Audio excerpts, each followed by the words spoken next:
F acting on a mass m change its velocity from u to v in traveling a distance s.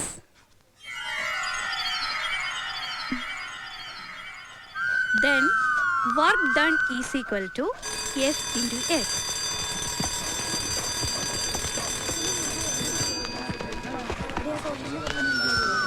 നീ വരുന്നില്ലേ?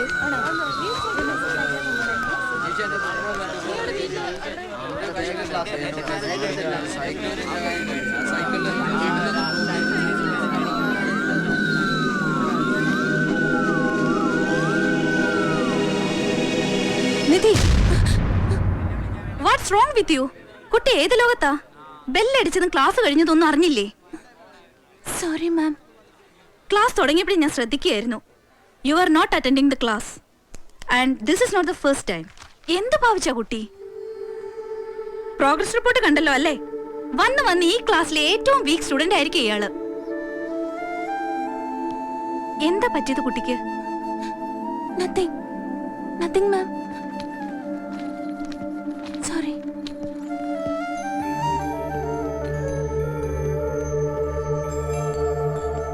എന്തോ ഇന്ന് ഞാൻ ആകെ ഡിസ്റ്റർബ്ഡാ. ഓരോ ദിവസം കഴിയുന്തോറും എനിക്ക് പേടി കൂടി വരാ. വീട്ടിലേക്ക് പോവാന് തോന്നണില്ല. ഞാൻ എന്താ ചെയ്യാ? നിന്നെ ഇങ്ങനെയൊന്നും അല്ല മമ്മി കരുതിയത്. No, I am ashamed of you. കണ്ടോ, ഒരു സബ്ജക്റ്റിന് പോലും 50% മാർക്കില്ല. നിന്റെ ലില്ലി മിസ്സിനെ വിളിച്ചപ്പോ നീ ക്ലാസ്സിൽ ശ്രദ്ധിക്കുന്നേ ഇല്ലെന്നാ പറഞ്ഞത്. പറയുന്നത് കേൾക്കുന്നുണ്ടോ നീ? സാരമില്ല, അവള് കുട്ടിയല്ലേ. നെക്സ്റ്റ് ടൈമിൽ നല്ല മാർക്ക് വാങ്ങിച്ചോളും അല്ലേ മോളെ? മോഹൻ അറിഞ്ഞൂടെ, പണ്ട് ഇവളെ എന്ത് ബ്രൈറ്റ് ആയിരുന്നു. എല്ലാ ക്ലാസ്സിലും ഫസ്റ്റ് റാങ്ക് ആയിരുന്നില്ലേ? പോട്ടെ, പഠിക്കണ്ട, ഒന്ന് സ്മാർട്ടായിട്ട് നടക്കെങ്കിലും ചെയ്തൂടെ ഇവൾക്ക്? എന്താ നിന്റെ പ്രോബ്ലം? എന്തെങ്കിലും പ്രോബ്ലം ഉണ്ടെങ്കിൽ അത് പറ. പ്രോബ്ലം? എന്ത് പ്രോബ്ലം? താനായിട്ട് പ്രോബ്ലം ഉണ്ടാക്കണ്ട, അവൾക്കൊന്നുമില്ല. മോഹനാണ് അവളെ വഷളാക്കുന്നത്, ആവശ്യത്തിൽ കൂടുതൽ ലാളിച്ച്. അയക്കോ, പക്ഷെ പെൺകുട്ടികളെ ശാസിച്ചേ വളർത്താവൂന്ന് ഓർമ്മ വേണം.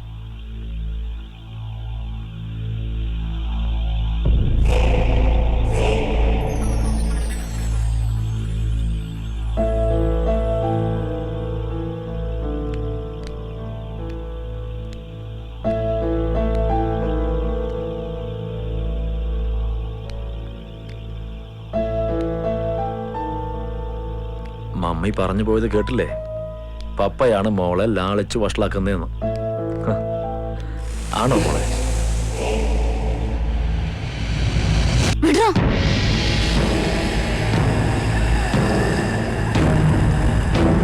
പറയും, എല്ലാം ഞാൻ മമ്മിയോട് പറയും.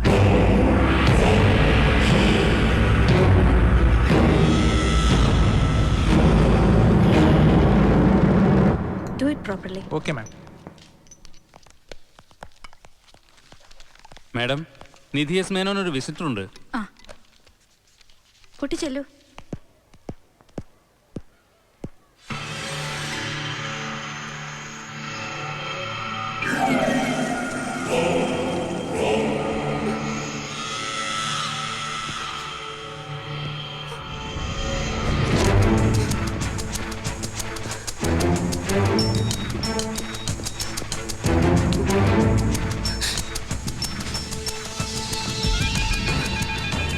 നിധി, കുട്ടിയെന്താ പപ്പയെ കാണാത്തെ? Is waiting for you. മമ്മിയുമായി വഴക്കിട്ടാ വീട്ടിൽ നിന്ന് പോകുന്നതല്ലേ? പപ്പ പറഞ്ഞു, വാ, പ്രിൻസിപ്പൽ പറഞ്ഞു കൂട്ടിക്കൊണ്ട് ചെല്ലാൻ. വരൂ കുട്ടി.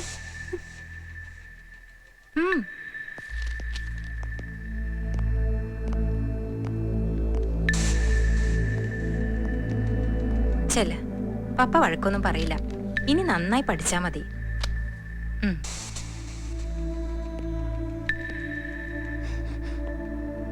മോളിരിക്കേ. Come on, sit.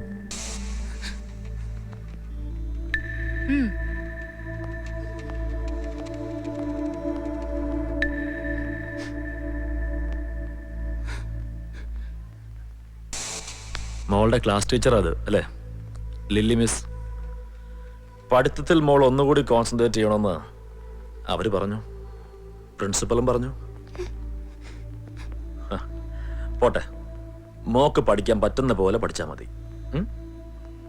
അതന്വേഷിക്കാനല്ല പപ്പ വന്നിട്ടുണ്ടാവുമെന്ന് മോൾ ഊഹിക്കുന്നുണ്ടാവും അല്ലേ? അതെ, പപ്പ വന്നത് അതിനല്ല. പപ്പയ്ക്ക് മോളെ ഒറ്റയ്ക്കൊന്ന് കാണാനാ.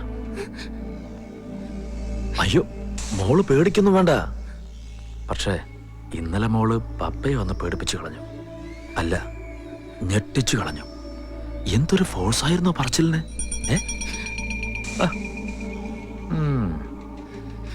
ഉള്ളതൊക്കെ മോൾ എല്ലാവരോടും വിളിച്ചു പറഞ്ഞിരുന്നെങ്കിൽ പപ്പ പെട്ടുപോയനെ. എന്റെ മോൾ അങ്ങനെയൊന്നും ചെയ്യില്ലെന്ന് പപ്പയ്ക്കറിയാം.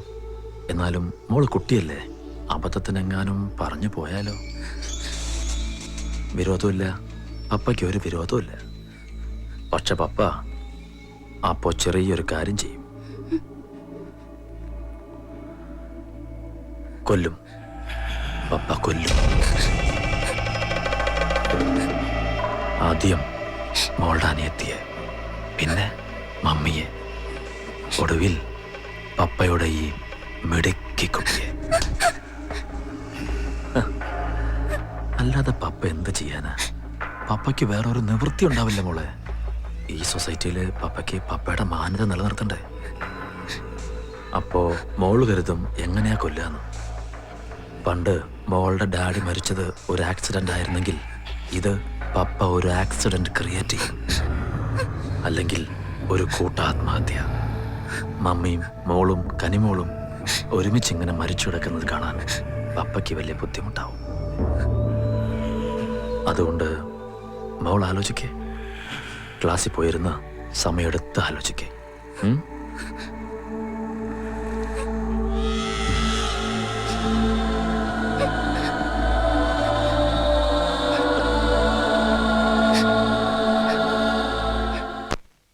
നന്നായി, മോഹനെങ്കിലും പോകാനും അന്വേഷിക്കാനും തോന്നിയല്ലോ. തിരക്കുകൾക്കിടയിൽ ഞാൻ വിചാരിക്കുന്നതല്ലാതെ നടക്കുന്നില്ല. വന്ന് വന്ന് എനിക്ക് ബിസിനസ്സിൽ മാത്രമായി ശ്രദ്ധ അല്ലേ? നിധി എങ്ങനെ കരുതണുണ്ടാവോ? നിധിക്ക് പക്ഷേ ഞാൻ സ്കൂളിൽ ചെന്നത് അത്ര ഇഷ്ടമായിട്ടില്ല. എന്തെങ്കിലും പറഞ്ഞോ അവള്? ഇല്ല. എന്തോ ഈയിടെയായി ഞാൻ ചെയ്യുന്നതൊന്നും അവൾക്ക് ഇഷ്ടമാവുന്നില്ലെന്ന് തോന്നുന്നു. വളരുംതോറും അവൾ എന്നിൽ നിന്ന് വല്ലാതെ അകന്നു പോകുന്ന പോലെ. ഒരുപക്ഷെ ഞാൻ അവളുടെ സ്വന്തം പപ്പയല്ലാത്തത് കൊണ്ടാവോ? എന്താ മോഹൻ ഇപ്പൊ ഇങ്ങനെ തോന്നാൻ? ഏയ്, വെറുതെ തോന്നലാവും ചിലപ്പോ. കുട്ടികളല്ലേ, അവരുടെ മനസ്സിൽ എന്താ ഉള്ളതെന്ന് നമുക്ക് എങ്ങനെ അറിയാം? മോഹന് വിഷമായോ? ഇല്ല, ഒന്നും ഉണ്ടായിട്ടില്ല. അന്ന് എല്ലാം നഷ്ടപ്പെട്ട് ജീവിതം തന്നെ കൈവിട്ടു പോയപ്പോ താനും കുട്ടികളാണ് ആശ്വാസമായത്. സുരേഷിന്റെ മക്കളെ സ്വന്തം മക്കളായിട്ടെ അന്നും ഇന്നും ഞാൻ കരുതിയിട്ടുള്ളൂ. അന്ന് മുതലേ ഞാൻ നിധിയുടെയും കനിയുടെയും നല്ല പപ്പ തന്നെയാണെന്നാ എന്റെ വിശ്വാസം. വിശ്വാസമല്ല മോഹൻ, അത് സത്യമല്ലേ? സത്യമാണെന്ന് എനിക്ക് നല്ലപോലെ ബോധ്യമുണ്ട്. അത് മതി, എനിക്കത് മതി അരുന്ധതി. അല്ലെങ്കിൽ ചിലപ്പോ ഇന്ദു മരിച്ചു പോയപ്പോഴുള്ള ആ അവസ്ഥയിലേക്ക് ഞാൻ തിരിച്ചു പോയെന്ന് വരും. ഒരു മുഴുകുടിയനായി. ഏയ് നോ.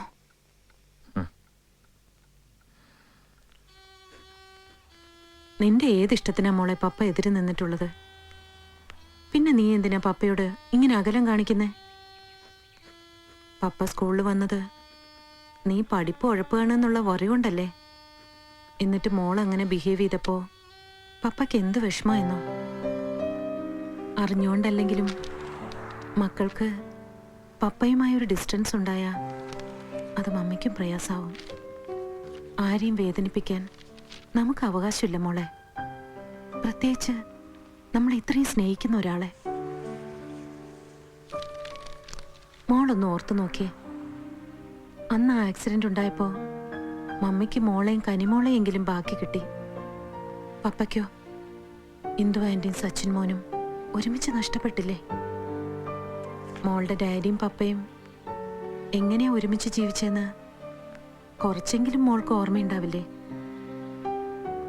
ഒറ്റയ്ക്കായി ആ മനുഷ്യന് ജീവിതം തന്നെ നഷ്ടപ്പെടുമെന്ന് കണ്ടപ്പോ റിലേറ്റീവ്സ് ഒക്കെ അത്ര നിർബന്ധിച്ചിട്ടല്ലേ മമ്മി ഈ അലയൻസിന് സമ്മതിച്ചത്? അതും മോൾക്ക് അറിയാവുന്നതല്ലേ. പിന്നെന്താ ഇപ്പൊ ഇങ്ങനെ ഒരു തോന്നല്? നോക്കുമോളെ, പപ്പയ്ക്കിപ്പം നമ്മൾ മാത്രമേ ഉള്ളൂ. കുറച്ചുകൂടി കൺസിഡറേഷനും സിമ്പതിയും ഒക്കെ ആ മനുഷ്യൻ അർഹിക്കുന്നുണ്ട്.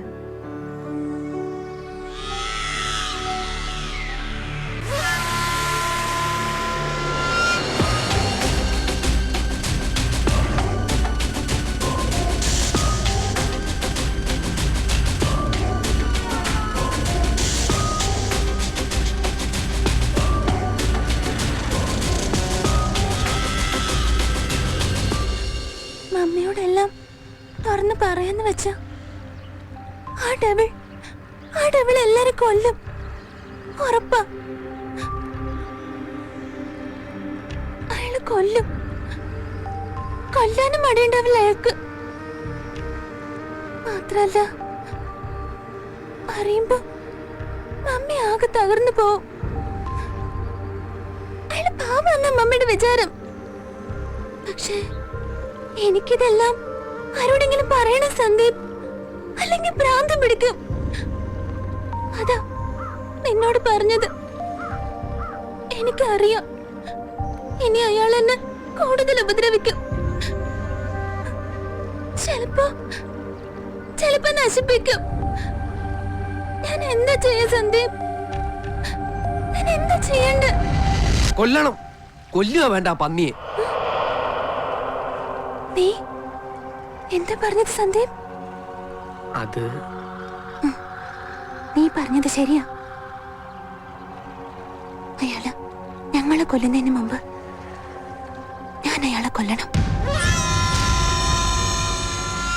കൊന്നാലോ? ശരിക്കും ഞാൻ അയാള് കൊന്നാലോ സന്ദീപ്?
അയ്യോ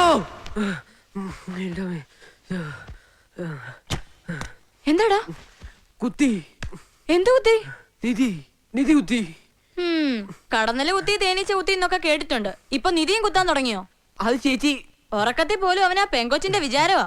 മര്യാദക്ക് കിടന്ന് ഉറങ്ങിക്കോണം, അല്ലെങ്കിൽ നിന്നെ ഞാൻ കുത്തും.